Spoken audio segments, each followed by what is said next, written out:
Bonjour à tous, alors sans jugement, j'aimerais que vous posiez cette question en vous-même et sincèrement. Est-ce que vous suivez Jésus pour les miracles ou est-ce que vous le suivez pour sa parole?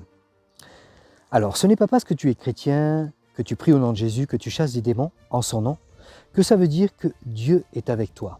Je m'explique. Matthieu 7, 21 et 22 nous dit « Plusieurs me diront en ce jour-là, mais Seigneur, Seigneur, n'avons-nous pas chassé des démons en ton nom? N'avons-nous pas fait toutes sortes de miracles en ton nom ?» Mais Jésus leur dira « Je ne vous connais pas. » Lorsque Jésus va revenir pour son second avènement, il va avoir un jugement. Et beaucoup de chrétiens, finalement, vont être jugés et vont se justifier par leurs œuvres. Mais Jésus va leur dire « Séparez-vous de moi ». Si vous rencontrez par exemple quelqu'un dans la rue aujourd'hui, ou que vous connaissez quelqu'un qui a besoin de la prière ou d'être délivré, vous allez prier et vous allez voir des miracles qui vont se manifester. Et beaucoup vont en témoigner. Et cela va glorifier Dieu. Et moi je dis gloire à Dieu. Maintenant, qu'est-ce qu'il faut faire? Est-ce qu'il faut simplement lui dire, voilà, crois au Seigneur Jésus, tu seras sauvé, et lui dire, va à l'église et va aux réunions de prière? Ou est-ce qu'il faut lui dire, tiens, voilà une Bible, maintenant il faut que tu rentres dans la parole, il faut que tu l'étudies, pour que tu comprennes pourquoi Jésus est venu au premier avènement, et pourquoi il va venir au second avènement, et comment se préparer. Parce qu'aujourd'hui, malheureusement, beaucoup de chrétiens suivent Jésus pour les miracles. Alors, comme je vous disais, je ne porte pas de jugement, mais c'est à vous de voir dans votre vie personnelle. Si nous avons la Bible, c'est pour une bonne raison, c'est pour étudier les prophéties.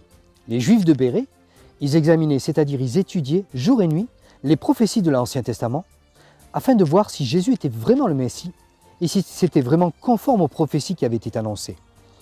De la même manière, nous avons les évangiles, Matthieu 13, Matthieu 22, Matthieu 24, Matthieu 25, et nous avons aussi l'Apocalypse. Et nous devons vérifier pour voir si Jésus, nous allons arriver à le reconnaître, puisqu'il vient avec les nuées. Comme il vient en esprit, comment nous pouvons le voir? Nous ne pouvons le voir que en rentrant dans la parole. Parce que si nous le regardons avec nos yeux charnels, nous allons être trompés. Il nous est dit que Jésus va venir vers une église, vers son église sans ride et sans tache. Donc, à quoi ressemble cette église? Il y a tellement de dénominations. Et nous savons que nous sommes le temple du Saint-Esprit, nous sommes l'église. Donc individuellement, est-ce que moi je suis prêt? Est-ce que je ressemble donc à cette épouse qui est décrite dans la Bible et particulièrement dans l'Apocalypse? Nous voyons Apocalypse 14 que Jésus vient précisément sur la montagne de Sion. Cela avait été annoncé par Isaïe chapitre 2 du verset 2 à 4. On nous dit que c'est la montagne de l'Éternel. Apocalypse 14 nous dit qu'il y a le trône de Dieu. On nous dit qu'il y a 12 tribus qui chantent le nouveau cantique et le cantique de Moïse. On nous dit aussi qu'il y a ceux qui viennent de la grande tribulation. Apocalypse 7, 14. Et ils lavent leur robe avec le sang de l'agneau. Donc on voit cette épouse parfaite qui se prépare et qui attend le Seigneur Jésus et le royaume des cieux. Alors que devons-nous faire? Nous devons jeter la Bible? Nous devons juste croire au Seigneur Jésus, nous serons sauvés?